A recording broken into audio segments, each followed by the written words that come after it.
Hello everyone, स्वागत है आप सभी का एक बार फिर से हमारे यूट्यूब चैनल पर। आई होप आप सब अच्छे होंगे और मैं उम्मीद करता हूं कि आप सब लोगों की तैयारी अच्छे से चल रही होगी। एग्ज़ाम का अब ज़्यादा टाइम नहीं बचा है, अपने तैयारी करते रहें। और कोई अगर आपको डाउट या कोई प्रॉब्लम आती है तो आप एनी टाइम मुझसे पूछ सकते हैं। एक थोड़ी सी अपडेट देनी थी मेरे को, वो ये थी कि हमारा जो एनवीएस का बैच है और यूपी टीजीटी का जो बैच है वो शुरू हो चुका है। काफ़ी बच्चों ने क्लासेस ज्वाइन कर ली है और अपने कोर्स शुरू कर चुके हैं वो लोग। अगर आप में से कोई इंटरेस्टिंग है ये क्लास लेने के लिए या आपने जॉब की तैयारी करना चाहते हैं तो मैं आपसे यही कहना चाहूँगा कि जल्दी से आकर के क्लासेस ज्वाइन करिएगा, वरना फिर आपके पास टाइम नहीं बच पाएगा। कोर्स कवर होते होते फिर एग्ज़ाम आ जाएंगे, फिर हड़बड़ाहट में आप एग्ज़ाम देंगे तो आपका एग्ज़ाम फिर अच्छा नहीं जाएगा। तो इसलिए टाइम है, अभी से अगर आप क्लास ज्वाइन करते हैं तो आपका जो है टाइम से ही जो क्लासेज खत्म हो जाएंगी और बाद में आपको रिवीजन का और टेस्ट सीरीज देने का पूरा मौका मिलेगा। अच्छे से एक एक चीजें आपकी क्लियर होती चलेंगी, तो आप जितना आराम से चीजों को करेंगे उतने अच्छे से समझ में भी आएंगी।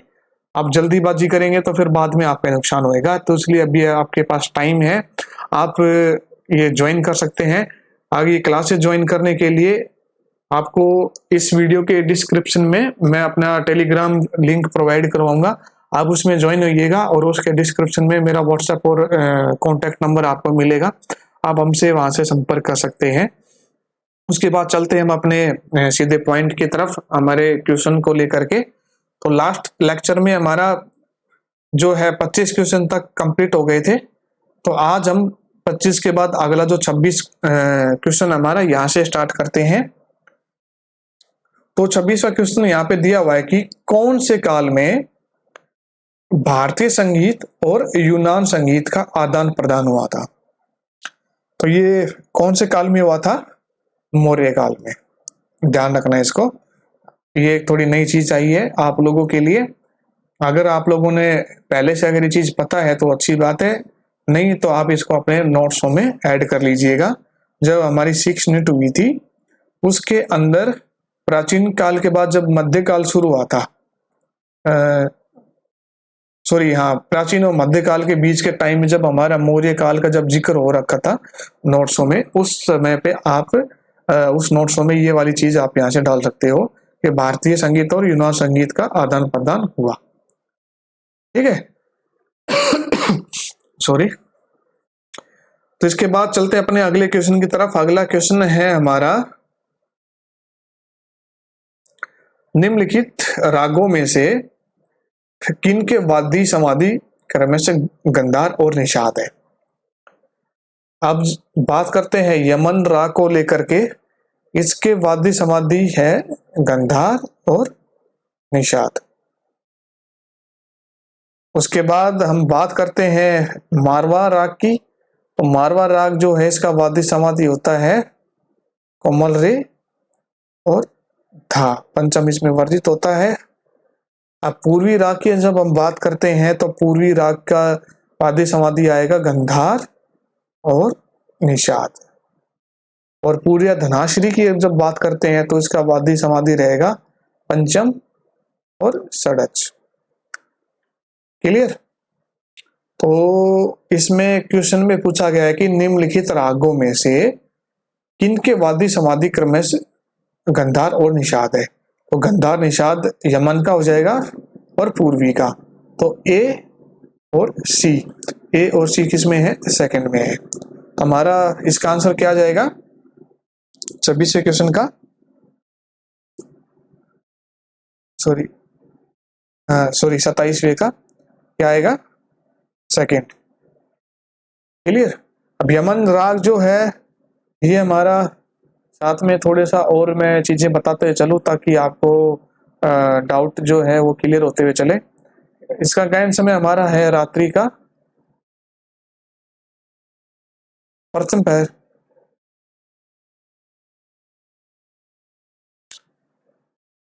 मारवा जो राग है इसका हमारा गायन समय होता है वो है दिन का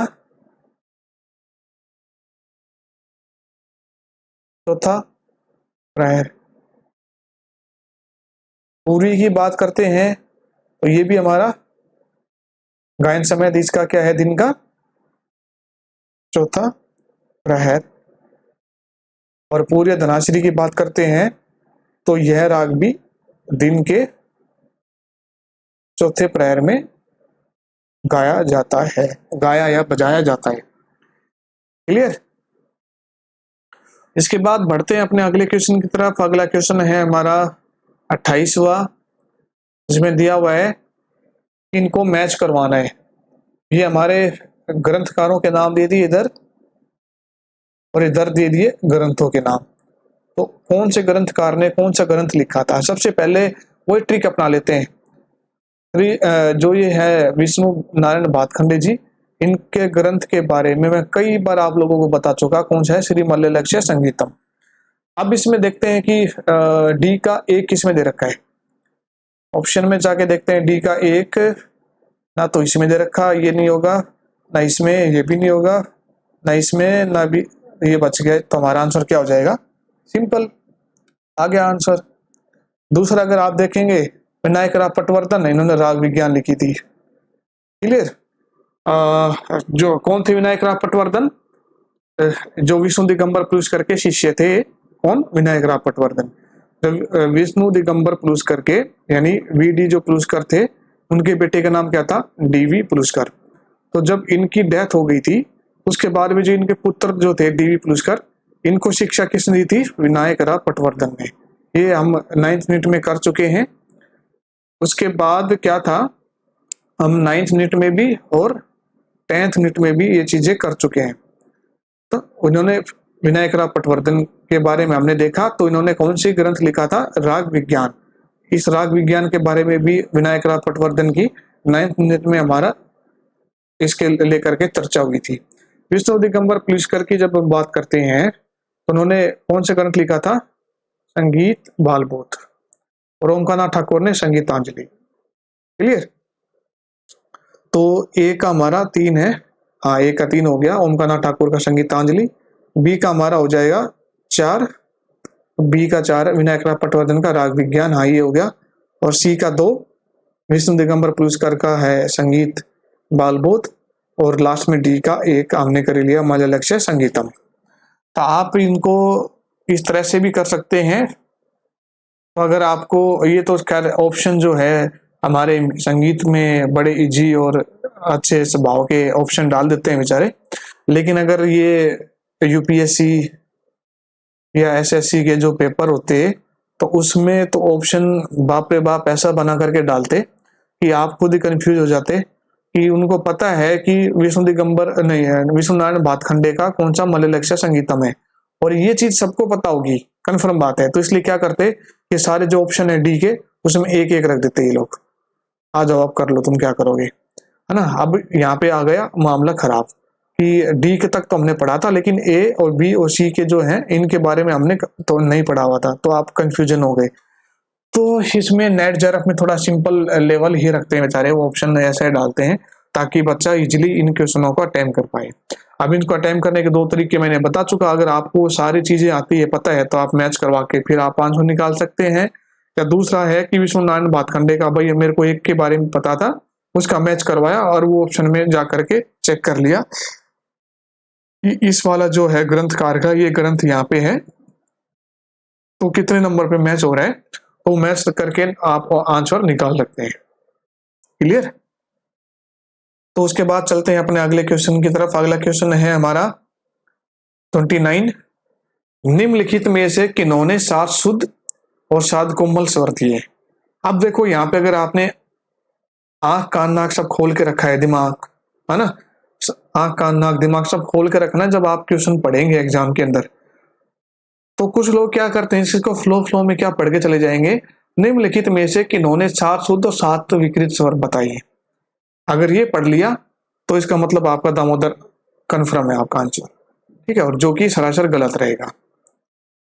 तो 7 शुद्ध, ये तो सीधी सी बात है, 7 शुद्ध स्वर तो सभी ग्रंथकारों ने बताए थे। उसके बाद यहाँ पे 7 कोमल का जिक्र दे दिया इन्होंने, ठीक है। तो जब इसमें बात करते हैं हम, सबसे पहले हमारे भातखंडे जी की बात आती है, तो इन्होंने कितने स्वर बताए थे टोटल? 17। क्लियर। उसके बाद दामोदर पंडित ने कितने बताए थे? 19। सोमनाथ पंडित ने कितने बताए थे? 22। और पुंडरीक विठल ने कितने बताए थे? 17। तो जिनमें से इनके 7 शुद्ध स्वर थे वो निकाल लेंगे, तो विकृत कितने बच गए? 10। इसके साथ निकाल लिए तो 19 में से 7 गए तो 12। इसमें से 7 निकाल लिए तो 15। इसमें से 7 निकाले तो 10। यानी जो है ये क्या बच गए? सारे इनके विकृत स्वर बच गए। इन विकृत स्वरों में शुद्ध, नहीं सॉरी, विकृत स्वर हो गया तो शुद्ध होगा ही नहीं, तो विकृत जो स्वर है इसमें कौन कौन से स्वर होंगे? कोमल और तीव्र। तो अब यहाँ पे कोमल की चर्चा की गई है क्वेश्चन के अंदर कि 7 शुद्ध ये तो सभी ने बता दिए, चलो, और 7 कोमल किस ग्रंथकार ने बताए हैं? तो ये आ जाएगा हमारा पंडित सोमनाथ ने। क्लियर। इनके स्वर मैंने बता दिए। ये चीज भी आप अगर नोट कर लेते हैं, ध्यान कर लेते हैं, तो बहुत एग्जाम में आपके हेल्प करने वाली ये चीजें। तो पंडित सोमनाथ जो थे इन्होंने टोटल 22 स्वर बताए थे। 22 में से इनके 7 शुद्ध हो गए और 15 विकृत। इन 15 विकृत में भी इन्होंने 7 कोमल बता दिए। ठीक है, और बच गए कितने? 8। ये कितने कौन से हो गए? तीव्र स्वर। हो सकता है कि आपकी बार इन्होंने ये कोमल के बारे में पूछ लिया, या हो सकता है अगली बार एग्जाम में ये घुमा करके दे दिया जाए कि पंडित सोमनाथ जो थे उन्होंने कितने तीव्र स्वर बताए। तो कितने हो जाएंगे इनके? 8। तो इसको नोट कर लेना अच्छे से। इसके बाद बढ़ते हैं हम अपने अगले क्वेश्चन की तरफ। अगला है हमारा 30वां क्वेश्चन। इसमें दिया हुआ है, ये हमारी ताले दे दी इधर और इधर दे दी मात्रा, तो इनको मैच करवाना है इनको। तो क्या है, सबसे पहले बसंत की बात करते हैं। तो जो बसंत ताल है, सीधी सी बात है, ये हमारी कितनी मात्रा की है? 9 मात्रा की, जिसमें एक एक के 9 विभाग होते हैं। 1 2 3 4 5 6 7 8 9। क्लियर। और इसमें खाली जो है वो कहाँ पे होगी? 5वीं मात्रा पे, 7वीं पे और 9वीं पे, ये खाली हो जाती है इसमें। यानी ए का तीसरे में मैच हो रहा है, तो ए का तीसरा इसमें ये तो आंसर होगा नहीं। ए का तीसरा इसमें है, इसमें भी है। हाँ, आपकी बात थोड़ा चालाकी करेगा, गेम खेल गए लोग। तो इसको आप कैसे सोल्व करेंगे? चलो आगे देखते हैं।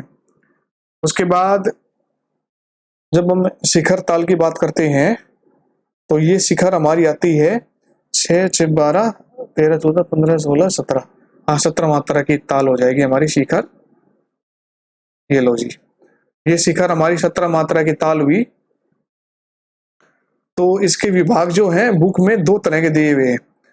एक जगह तो आपको शिखर ताल के बारे में 6 6 2 3 के विभाग आपको मिल जाएंगे, और दूसरा आपको इसमें का विभाग कहीं कहीं आपको देखने को मिलेगा 4 4 3 2 4।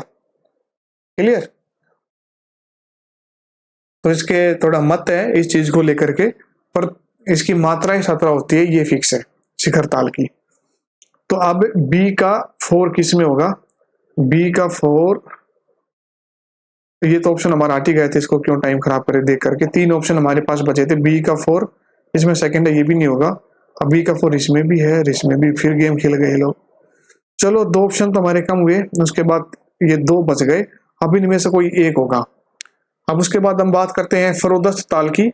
तो फरोदस्त ताल जो है हमारी, वो है 2 2 4 5 6 7 8 9 10 11 12 13 14। हाँ, 14 मात्रा की ताल होगी ये लो जी। इसके विभाग जो हैं 2 2 के 7 विभाग आएंगे। 2 2 4 5 6 7 8 9 10 11 12 13 14 हो गए ना। 1 2 3 4 5 6 7। क्लियर। और इसमें जो खाली है वो कहाँ पे आ जाएगी, तीसरी मात्रा पे और सातवीं मात्रा पे। और लास्ट में हमारा क्या बच गया, सवारी या सवारी बड़ी, ये 16 मात्रा की ताल आ जाती है। इसमें भी दो दो के कितने विभाग आ जाएंगे, 16 मात्रा की है तो 8 दूनी 16, 8 8 विभाग आ जाएंगे। 1 2 3 4 5 6 7 8। और इसमें खाली कहाँ कहाँ पे आएगी, तीसरी मात्रा पे, सातवीं मात्रा पे और 15वीं मात्रा पे। ये 3 मात्राओं पे इसकी आ जाएगी, खाली आ जाती है। तो अब देखते हैं फरोदस्त जो है, यानी सी वाला किस में मैच हो रहा है, 1 में। तो सी का 1 इसमें मैच हो रहा था, हमारा आंसर क्या आ जाएगा, थर्ड वाला आ जाएगा। क्लियर, ये आंसर आ जाएगा। तो आई होप आपको समझ में आ गया होगा।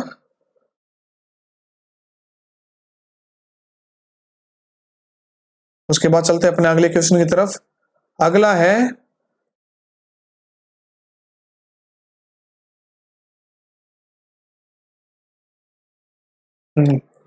षडज ग्राम में शुद्ध जातियों की मूल संख्या कितनी है।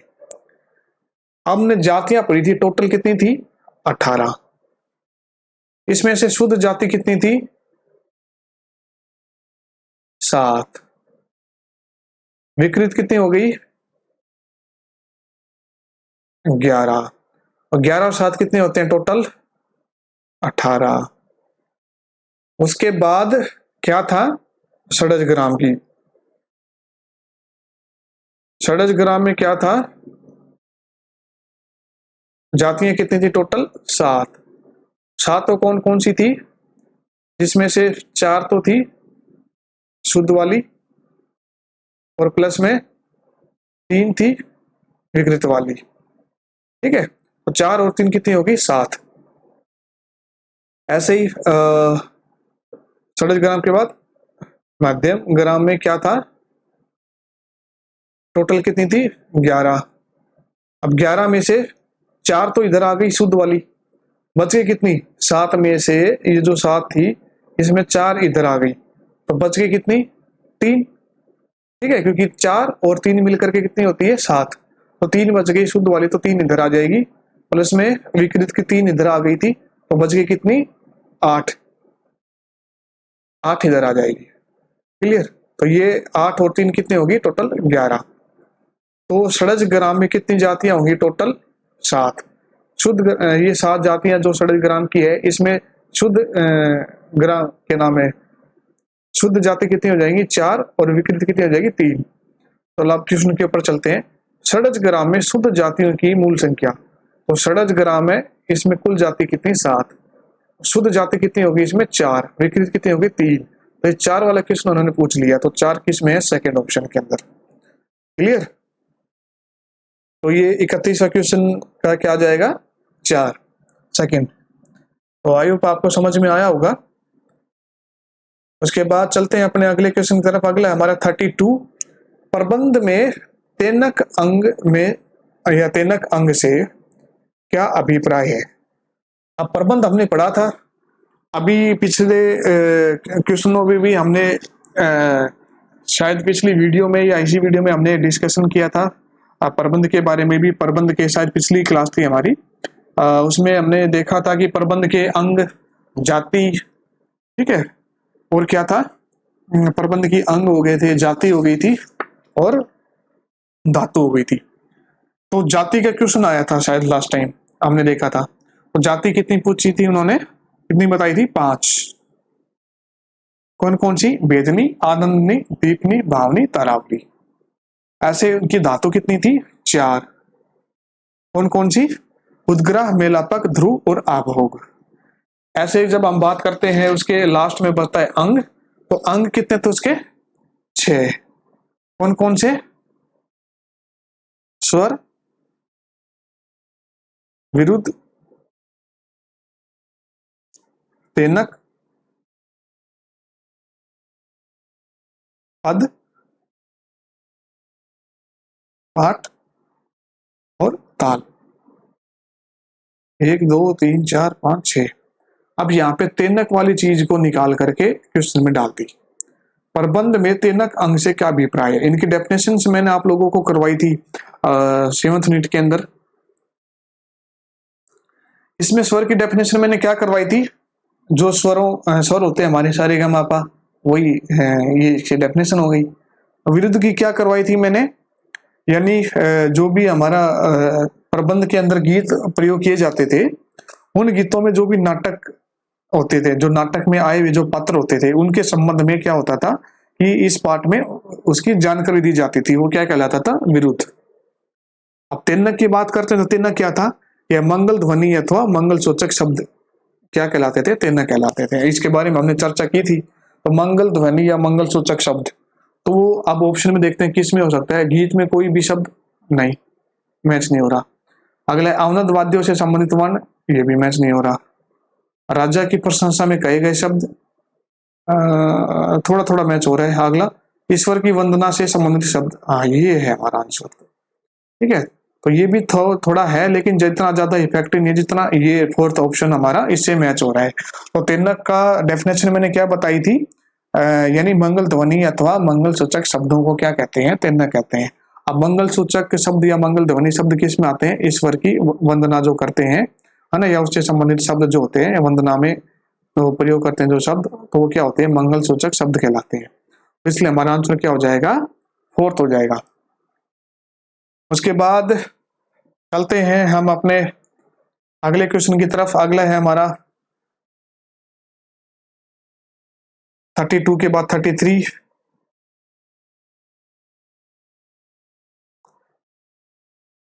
उन्होंने बोल दिया 33 के अंदर,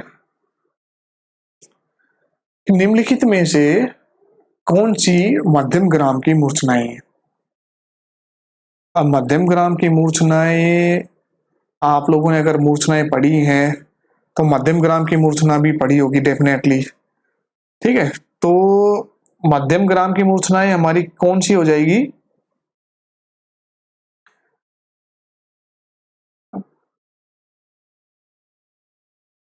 सोवीरी,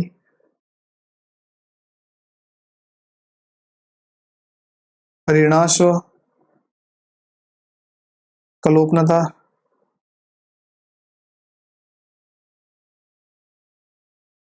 शुद्ध मध्यमा,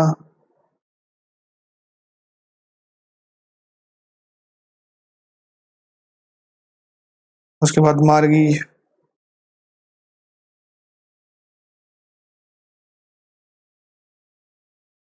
मार्गी, पूर्वी और हर्षीय का। क्लियर। तो ये क्या थी, मध्यम ग्राम की मूर्छनाएं थी हमारी। ऐसे षडज ग्राम की भी थी, उसको भी आप याद कर लेना, हो सकता है कि एग्जाम में अगली बार उसके बारे में भी पूछ लिया जाए। तो ये मध्यम ग्राम की मूर्छनाएं हो गई। तो इसमें क्या लिखा है कि निम्नलिखित में से कौन सी मध्यम ग्राम की मूर्छनाएं, तो क्या उत्तर मुद्रा मध्यम ग्राम की है, उत्तर मुद्रा नहीं है। सोवीरी, ये रहा सोवीरी, ये हो जाएगा बी। रजनी, रजनी भी इसमें नहीं है, ये नहीं होगा। कलोपनाता, ये रहा कलोपनाता, ये भी हो जाएगा। मार्गी, ये रहा मार्गी, ये भी हो जाएगा। यानी बी, डी और ई। ऑप्शन देखते हैं, चलो। बी, डी और ई, इसमें हमारा आंसर क्या हो जाएगा, इसका चौथा। क्लियर। उसके बाद बढ़ते हैं अपने अगले क्वेश्चन की तरफ। अगला है हमारा 34। 34 में क्या था कि निम्नलिखित में से सादिक अली खां की कृति कौन सी है। कृति मतलब कि इनकी जो बुक है ना, यानी कौन सी बुक इन्होंने लिखी थी, कौन सी, सादिक अली खान ने। तो चलो देखते हैं, इसके बारे में भी हमारी फर्स्ट यूनिट में चर्चा हुई थी इस चीज को लेकर के। तो देखते हैं सादिक अली खान ने कौन सी बुक लिखी थी। किताबे नौरस नहीं, मुरली प्रकाश ये भी नहीं, नगमत आसिफी यहाँ थोड़ा कंफ्यूजन है बट ये भी नहीं लिखी, सरमाए इशरत ये लिखी है। अब जो बच्चे मेरे से पढ़ के गए हैं उनको अगर थोड़ा सा ध्यान आया हो कि सादिक अली खान ने सरमाए इशरत जो बुक है किस टाइम पे लिखी थी, 1857 ईस्वी में।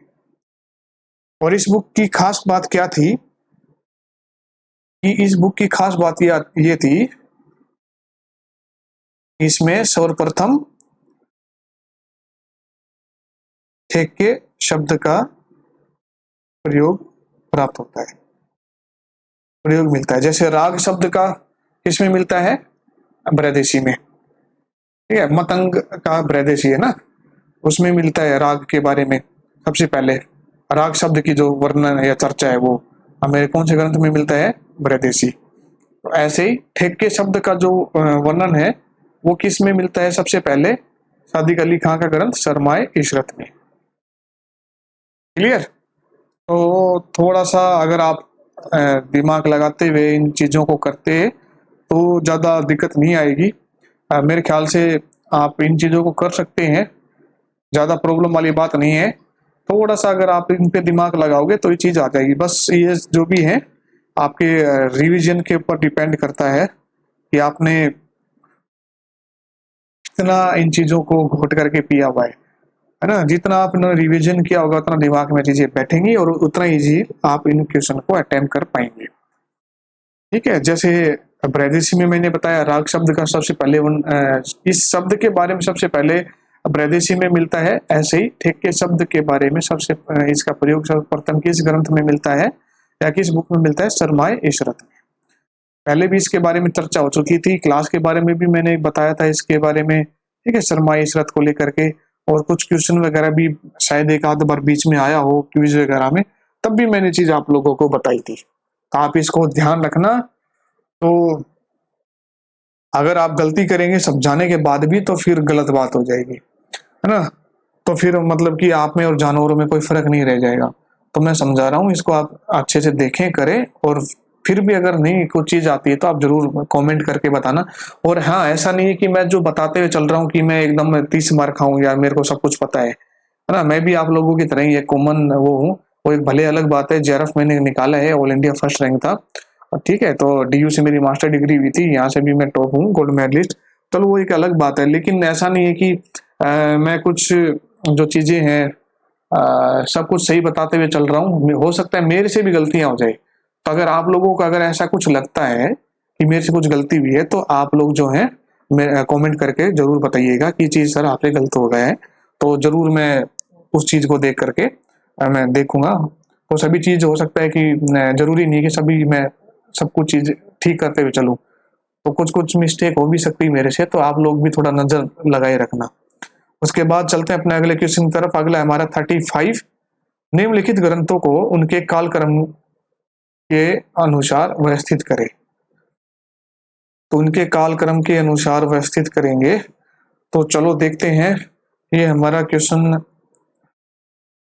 आप जो इंग्लिश में अगर करना चाहते हैं तो मैं थोड़ा ऊपर कर देता हूँ, इंग्लिश में भी आप देख सकते हैं। आप इसको पॉज करके यहाँ आंसर इसका कर लेना, मैं हिंदी में इसको सोल्व करवा देता हूँ। तो सबसे पहले हम बात करते हैं, पहले ऑप्शन को उठा लेते हैं।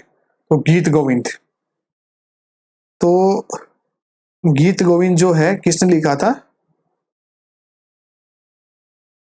जयदेव ने। पहले तो ये देख लो कि लिखा किसने था। राग तरंगिणी किसने लिखा था? लोचन ने। हृदय को तू किसने लिखा था? थोड़ी देर पहले भी बात हुई थी, हृदय नारायण देव ने। ठीक है, इनके बारे में थोड़ी चर्चा हुई थी पहले क्वेश्चन में भी। और नगमत यास्पी किसने लिखा था? मोहम्मद रजा ने। ठीक है,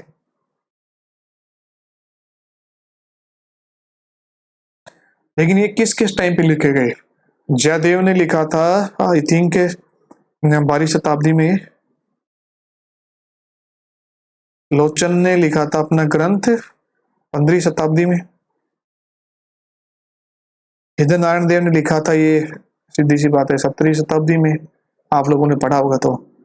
और लास्ट में मोहम्मद रजा ने लिखा था नगमत यासपी, ये 1813 में लिखा था। क्वेश्चन है कि निम्न ग्रंथों को उनके कालक्रम के अनुसार क्रम से व्यवस्थित करें। तो वही तो क्रम तो पहले ऑप्शन में लग गया हमारा, 12 के बाद 15, 15 के बाद 17, 17 के बाद 18वीं शताब्दी। हाँ लग गया, मतलब कि मतलब आंसर हमारा पहला ही होगा इसमें। क्लियर। तो उसके बाद चलते हैं अपने अगले क्वेश्चन की तरफ। अगला है हमारा 36। इसमें यहाँ पे बात हुई है 36 में, इन्होंने पूछा है कि निम्नलिखित में से किसमें अंतर्गंधार और काकली निषाद का अनिवार्य रूप से प्रयोग किया जाता है। अब अंतर्गंधार और काकली निषाद, ये हमारा फिर से एक बोलते हैं क्या कि जो मूर्छना वाला जो टॉपिक है उसमें से ये हमारा वापस से क्वेश्चन आ गया है। तो मूर्छना आप लोगों को पता चल गई होगी कितना इंपॉर्टेंट टॉपिक है, पॉइंट है। जिस टाइम मैंने क्लास ली थी उस टाइम पे भी मैंने आप लोगों को ये बताया था कि आप मूर्छना वाला पॉइंट आप कर लेना, इस क्लास को बहुत इंपॉर्टेंट है और काफी सारे क्वेश्चन भी बन करके आते हैं। तो सबसे पहले हम बात करते हैं, पहला ऑप्शन उठाते हैं जिसमें अंतर्गंधार और काकली निषाद का अनिवार्य रूप से प्रयोग हो। तो सबसे पहले हमारा आता है साधारणीकृत मूर्छना, बिल्कुल साधारणी में होगा। सकाकली, सकाकली में खाली क्या होगा, काकली निषाद। हाँ काकली निषाद हो जाएगा इसमें। उसके बाद सांत्रा, सांत्रा की बात करें तो इसमें अंतर्गंधार हो जाता है, यानी अंतर्गंधार से युक्त मूर्छना हो जाती है। और शुद्ध स्वर मूर्छना, तो शुद्ध स्वर में क्या हो जाता है, सातों स्वर जो है वो शुद्ध सातों स्वरों से युक्त जो मूर्छना होती है वो शुद्ध स्वर मूर्छना कहलाती है। लेकिन अंतर्गंधार और काकली निषाद से युक्त मूर्छना कौन सी कहलाएगी, हमारी साधारणीकृत मूर्छना, यानी साधारणी ये मूर्छना हमारी। अब यहाँ पे बात करते हैं कि साधारणी जो मूर्छना है इसके बारे में वर्णन किसने किया है, ये किया है भरत और मतंग। उन्होंने 4 प्रकार की मूर्छनाएं बताई थी, कौन कौन सी, चलो वो भी मैं बता देता हूँ। पहली थी पूर्णा, दूसरी थी साडवा, तीसरी थी ओडवा और चौथी थी साधारणी। क्लियर। पूर्णा का मतलब क्या था, जो 7 स्वरों से गाई जाती है वो पूर्णा मूर्छना कहलाती थी। साडवा कौन सी थी, जो साडा मतलब कि 6 स्वर, 6 स्वरों से युक्त मूर्छना साडवा कहलाती थी। और ओडव का मतलब है 5 स्वरों से युक्त मूर्छना क्या कहलाती थी, ओडव। और साधारणी कौन सी मूर्छना कहलाती थी, जो अंतर्गंधार और काकली निषाद युक्त हो, वो साधारणी मूर्छना कहलाती थी। इसलिए इसका आंसर क्या आ जाएगा, साधारणीकृत मूर्छना। तो समझ में आ गया होगा आप लोगों को। अब मूर्छना में ये तो मैंने भरत और मतंग का ही बताया है, इसके अलावा सारंगदेव है, संगीत दर्पण में भी बताई गई हैं चीजें, है ना। तो ये संगीत दर्पण की चीजें हैं दोनों। तो आप पूरा मूर्छना का जब टॉपिक देखेंगे तब आपको ये चीज समझ में आएगी। अभी सिर्फ मैंने इस क्वेश्चन को लेकर के पूरा मैंने एक्सप्लेन कर दिया है, बाकी उनके बारे में भी मैं डिटेल में जाऊंगा तो फिर इतना टाइम नहीं बचेगा, इस थोड़ी वीडियो लंबी बन जाएगी। तो मैं ज्यादा इधर उधर नहीं जाऊंगा, जहाँ पे जो क्वेश्चन आपसे पूछा गया है उसका आंसर जो है उसका निचोड़ में निकाल करके आपके सामने लेकर के आ रहा हूँ। उसके बाद बढ़ते अपने अगले क्वेश्चन की तरफ। अगला हमारा है 37। उसमें दिया हुआ है, ये फिर अससन ओरिजिन का क्वेश्चन दे दिया है।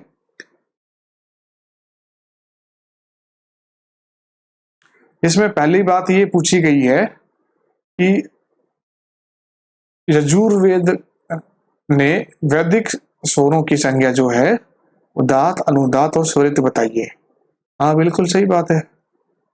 उसके बाद है उदात का अर्थ नीचा, ये गलत चीज है, उदात का अर्थ नीचा नहीं होगा।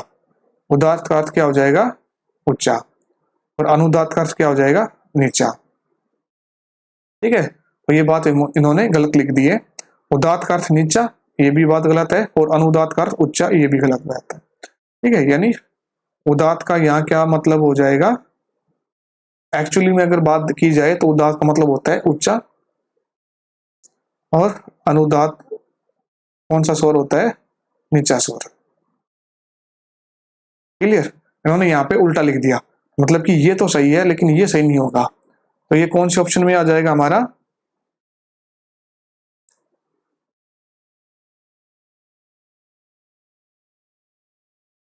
एक सही है, ए सही है, आर सही नहीं है। तो ए सही नहीं है, A is true, R is false, ये हमारा आंसर हो जाएगा। क्लियर। उसके बाद चलते अपने अगले क्वेश्चन की तरफ। अगला है हमारा 38। 38 में क्या पूछा गया है, निम्नलिखित में से 38 में पूछा गया है, निम्नलिखित में से किन ग्रंथों में रुद्र वीणा के बारे में या जो इसका उल्लेख हमें प्राप्त होता है? तो वो है हमारा राग विबोध और संगीत परिजात। तो बृहदेशी और इससे पहले नाट्य शास्त्र था, इनमें रुद्र वीणा के बारे में कोई चर्चा हमें प्राप्त नहीं होती है। तो आंसर क्या आ जाएगा हमारा? बी और सी। ये किसमें है हमारा? बी और सी। हमारा आंसर क्या हो जाएगा? 4। क्लियर? आप इंग्लिश में भी इसको देख सकते हैं। उसके बाद चलते हैं अपने अगले क्वेश्चन की तरफ। अगला हमारा 39। अब रोहिणी निम्नलिखित में से किसकी संज्ञा है? रोहिणी, उग्र, शोभनी। अब आइडिया लग ही गया होगा मेरे बोलने से, है ना? तो रोहिणी, उग्र, शोभिनी ये सब किसके नाम हो गए? श्रुति के। तो सिंपल सा क्वेश्चन है। उसके बाद चलते हैं अपने अगले क्वेश्चन की तरफ। 40। राग वर्गीकरण नहीं सॉरी हाँ राग रागनी वर्गीकरण पद्धति की चर्चा किस ग्रंथों में की गई है? तो राग रागनी वर्गीकरण की जब हम बात करते हैं तो भाई नाट्य शास्त्र में तो की नहीं गई, क्योंकि नाट्य शास्त्र में 28 से 33 तक के जो अध्याय थे, उन अध्याय के बारे में हमने 6 यूनिट के अंदर पढ़ा। उस 6 यूनिट में कहीं पे भी अध्याय जो थे 28, 29, 30, 31, 32, 33 ये थे टोटल संगीत के उपयोगी 6 अध्याय थे। इन 6 अध्यायों में राग रागनी वर्गीकरण का कहीं पे भी कोई जिक्र नहीं आया। ठीक है। और इसके अलावा एक छठा और 7वां अध्याय था जिसमें रसों के बारे में हमने पढ़ा था, वहां पे भी राग रागनी का कोई जिक्र हमारे सामने नहीं आया, इसके बारे में हमने कुछ नहीं पढ़ा। तो इसका मतलब तो ये तो कन्फर्म है कि नाट्य शास्त्र में तो होगा नहीं। तो इसका मतलब ए जहाँ पे है वो आंसर कट जाएगा। ऑप्शन ए इसमें है, ये नहीं होगा, इसमें है ये भी नहीं होगा, इसमें ये भी नहीं होगा, बच गया क्या? तो यही हो सकता है हमारा बी सी डी ई। ठीक है। तो हमारा बी संगीत दर्पण में भी राग रागनी वर्गीकरण की चर्चा है, संगीत तो अपने सारोद्धार में भी है, संगीत मकरंद में भी है, पंचम सा संहिता में भी है। क्लियर? तो आई होप आप लोगों को ये समझ में आया होगा। उसके बाद हम बढ़ते हैं अपने अगले क्वेश्चन की तरफ। अगला है हमारा 41। निम्नलिखित गायक कलाकारों को वरिष्ठ से कनिष्ठ क्रम में लिखिए, यानी जो सबसे पहले बड़ा, उसके बाद सबसे पहले मतलब कि बड़ा, फिर उसके बाद फिर उसे छोटा, फिर उसे छोटा, फिर उसे छोटा, ऐसे लिखना है। ठीक है। तो इंग्लिश में भी आप देख सकते हैं, arrange the following vocalist from senior to junior. ठीक है, सीनियर से जूनियर की तरफ हमें चलना है। अब सीनियर जूनियर की जब बात आ गई है तो उस्ताद आमिर खां, भास्कर बुआ बकले, बैजू बावरा लग। तो ये बात तो कन्फर्म है कि बैजू बावरा किस टाइम पीरियड का है? बैजू बावरा है अमीर खुसरो के टाइम का, 12वीं शताब्दी। ठीक है। बाकी ये सब क्या है, ये अभी आजकल के टाइम के हैं। क्लियर? तो क्या हो जाएगा? सबसे पहले हमारा क्या जाना चाहिए? बैजू बावरा। बैजू बावरा हमारा बी ऑप्शन के अंदर है, बाकी ना इसमें है, ना इसमें है और ना इसमें है। तो इसका आंसर क्या आना चाहिए? बैजू बावरा। उसके बाद इसका जूनियर क्या जाएगा? अल्लादिया खां। इसके बारे में चर्चा हुई थी पिछले क्वेश्चनों में भी। ये इसके 2 पुत्र थे, मंजी खां, बुर्जी खां। ये किस घराने से थे? जयपुर घराने से। और इसके बाद जूनियर कौन आएगा? भास्कर बुआ बकले और फिर उस्ताद आमिर खां। क्लियर? आमिर खां के बारे में भी हमने बात कर चुके हैं किसके 9th यूनिट में। और इन दोनों को लेकर के अभी पीछे भी क्वेश्चन आया था कि भास्कर बुआ बकले जो थे किन के शिष्य थे, यानी किन किन किन से इन्होंने शिक्षा ली थी, जिसमें अल्लादिया खां मैंने सबसे पहले आपको ऑप्शन में बताया था, आपको ध्यान आ गया होगा। तो यानी ये इसके गुरु हो गए। तो गुरु है तो ये सीनियर पहले आएंगे, ये फिर बाद में आएंगे, ये इसके बाद आएंगे। क्लियर? उसके बाद बढ़ते अपने अगले क्वेश्चन की तरफ। 42 में क्या पूछा गया है भाई कि संगीत रत्नाकर में वर्णित जाति लक्षणों की कुल संख्या कितनी है? अच्छा जी, तो इसमें 42 में क्या जाएगा? 13। अब जाति लक्षण हमने पढ़ा है कितने होते हैं? 10। लेकिन संगीत रत्नाकर में कितने बताए हैं? 13। तो 10 कौन कौन से थे हमारे? ग्रह, अंश, न्यास, अपन्यास, अल्पत, बहुत, ओडव, टाडव, मंद्र और तार। कितने हो गए हमारे? 1 2 3 4 5 6 7 8 9 10। ये 10 तो थे बेसिक।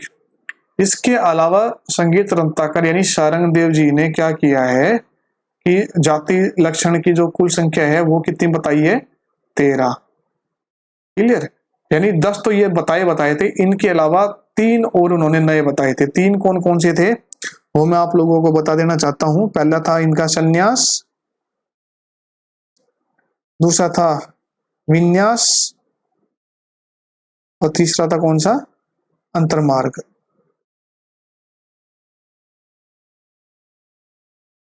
ठीक है, अंतर्मार्ग आ जाएगा।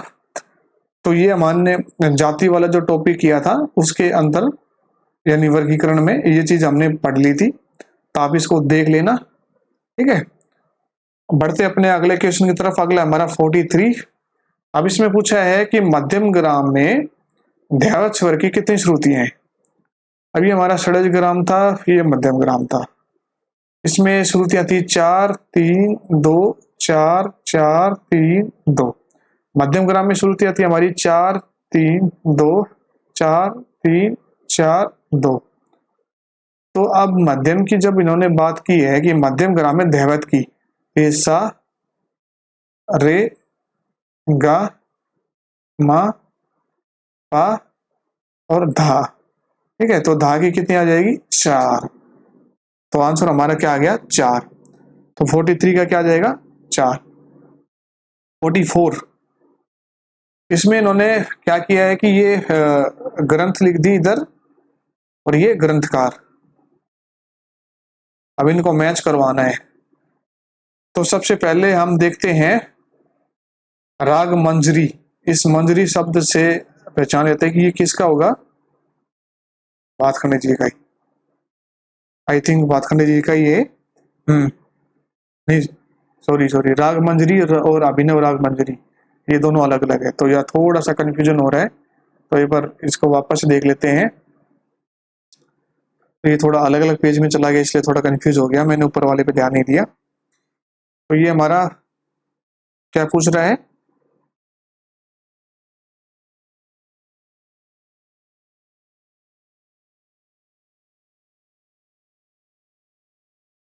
हम्म,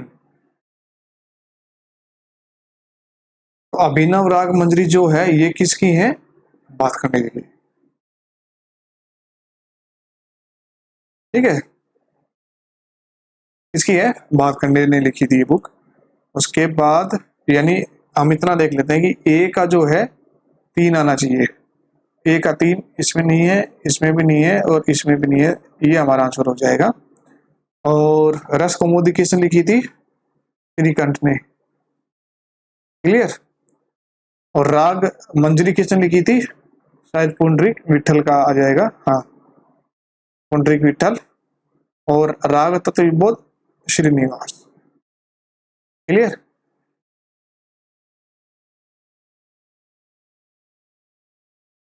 इसके बाद चलते हैं अपने अगले क्वेश्चन की तरफ। 45। इनमें से किन मूर्छनाओं के आरंभिक स्वर जो है वो मध्य स्वज है?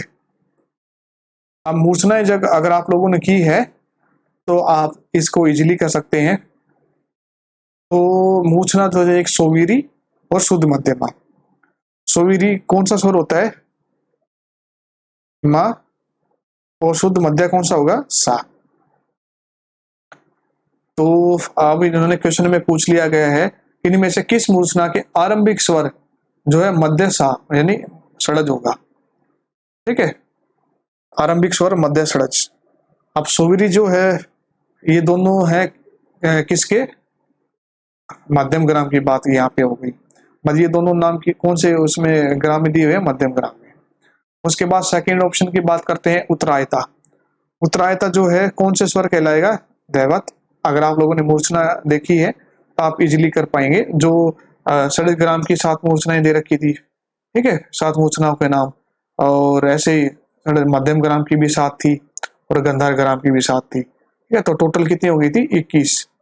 तो ये मूर्छनाएं जैसे कि पीछे भी बात हुई थी, हरिनाश, कलोपनता, हर्षक्या, पूर्वी, मार्गी, है ना, इनके बारे में जो बात हुई थी वो चीजें यहाँ पे चल रही है। तो उत्तरायता और हरिनाशवा, ये इस उत्तरायता दैवत स्वर हो जाएगा और हरिनाश गंधार, तो ये भी नहीं होगा। उत्तरमंद्र और सोवीरी, उत्तरमंद्र षडज स्वर कहलाता है, यानी उत्तरमंद्र मूर्छना पे सा स्वर आएगा और सोवीरी पे मा, ये भी नहीं हुआ हमारा। लास्ट वाला देखते हैं, उत्तरमंद यानी उत्तरमंद्रा, ये कौन सा हो जाएगा हमारा? सा, ये वाला उत्तरमंद्रा ये सा, और शुद्ध मध्यमा में क्या आएगा? इसमें भी हमारा सा आ जाएगा। तो आंसर क्या हो जाएगा? ये वाला 45। यानी निम्नलिखित में से किस मूर्छनाओं के आरंभिक स्वर मध्य षडज है? तो उत्तर मुद्रा का भी षडज है और शुद्ध मध्य का भी स्वर षडज कहलाएगा। क्लियर? तो हमारा आंसर क्या हो जाएगा? 4। उसके बाद चलते हैं अपने अगले क्वेश्चन की तरफ। 46 में क्या पूछा गया है? निम्नलिखित में से गायक कलाकार नहीं है। अब गायक कलाकार नहीं है, कौन नहीं है? नैकरा, पटवर्धन, चलो रघुनाथ सेठ के बारे में बात हुई थी, किस कला से संबंधित है? बांसुरी। अब्दुल रशीद खां गायन से है। ब्रजभूषण काबरा गिटार बजाते हैं। यानी बी और डी, बी और डी हमारा इसमें आ जाएगा। तो ये क्या हो जाएगा आंसर इसका? 46 का सी, ठीक है, यानी 3। उसके बाद 47 पे हम चलते हैं। ये फिर से एक एसेशन और रीजन का क्वेश्चन यहाँ पे पूछ लिया है इन्होंने। यहाँ पे पूछा है 47, आप इंग्लिश में भी देख सकते हैं इसको। पहला है कि गायन संगीत की अधिगम के फलस्वरूप वाद्य यंत्र वादक को राग निरूपण में सहायता मिलती है। थोड़ा सा ऊपर कर देता हूं मैं, आप इंग्लिश में भी देख सकते हैं, ठीक है। इसका आसन क्या दिया हुआ है? Learning of vocal music help the instrumentalist for deleting ragas, delineating, ठीक है। तो इसमें इन्होंने बोल दिया कि जो वोकल है, वोकल संगीत, वो इंस्ट्रूमेंटल जो संगीत है, यानी गायन संगीत अधिगम के फलस्वरूप इंस्ट्रूमेंटल जो इंस्ट्रूमेंटलिस्ट होते हैं वो राग निरूपण में उनको सहायता ज्यादा मिलती है। किसको? इंस्ट्रूमेंटलिस्ट को। तो हाँ, ये बात सही है। अगला है, यदि व्यक्ति गायन संगीत में प्रवीण हो तभी वह वाद्य यंत्र पर वाद्य तकनीक विकसित किए जा सकते हैं। तो जरूरी नहीं है कि अगर वो गायन संगीत से हो तो ही वाद्य यंत्र के ऊपर टेक्निक लगाए। बहुत सारे ऐसे वाद्य कलाकार मैं बता दूंगा जिनका गायन संगीत अच्छा नहीं है लेकिन वादन बहुत अच्छा करते हैं, ठीक है। तो जरूरी नहीं है कि गायन अच्छा हो तो ही वादन अच्छा होगा। तो ये बात क्या गलत हो जाएगी, यानी ए तो सही है और आ जो क्या है गलत है। ये किस ऑप्शन में मिलेगी? A is correct, R is not correct. हमारा आंसर क्या हो जाएगा? फर्स्ट वाला, यानी ए सही है लेकिन आर जो है सही नहीं है। क्लियर? इसके बाद बढ़ते हैं हम अपने अगले क्वेश्चन की तरफ। अगला है हमारा 48। क्या बोल दिया इन्होंने यहाँ क्वेश्चन में, देखते हैं। उत्तर भारतीय संगीत का भोपाली राग जो है वो दक्षिण पद्धति में किस नाम से जाना जाता है? किस नाम से जाना जाता है? सिंपल सा है ये, मोहनम। उसके बाद अगला हमारा क्वेश्चन आता है 49, यानी विष्णु दिगंबर जो स्वरलिपि थी उसमें 1 मात्रा, 2 मात्रा और 4 मात्रा के लिए किन चिन्हों का प्रयोग होता है? अब 1 मात्रा के लिए तो वो ऐसा डैश लगा देते हैं, 2 मात्रा के लिए ये वाला लगा देते हैं, ठीक है, यानी ऐसा। उसके बाद 4 मात्रा के लिए जब हम बात करते हैं तो यहाँ पे 4 मात्रा के लिए विष्णु दिगंबर स्वरलिपि पद्धति है, वो लोग 4 मात्रा के लिए क्या लिखते हैं, अवग्रह के नीचे ऐसे 4 वो लगा देते हैं, लेकिन ऐसा कोई ऑप्शन में दे नहीं रखा। लेकिन इन्होंने आंसर क्या माना इसका 49 का, 49 का इन्होंने ये फोर्थ ऑप्शन दिया है, यानी सी हमारा हो गया ये, डी हमारा हो गया ये, और ई ये भी इन्होंने माना है। तो ये थोड़ा ये वाला सैंपल है, ये अजीब सा मेरे को लग रहा है, ये हो सकता है गलत भी हो, बाई मिस प्रिंट हो, लेकिन 4 मात्रा के लिए वो ऐसे लिखते हैं। ठीक है, तो आप ये इसको देख लेना इस क्वेश्चन को भी। इसके बाद बढ़ते हैं अपने अगले क्वेश्चन, लास्ट हमारा 50 क्वेश्चन है हमारा। सॉरी,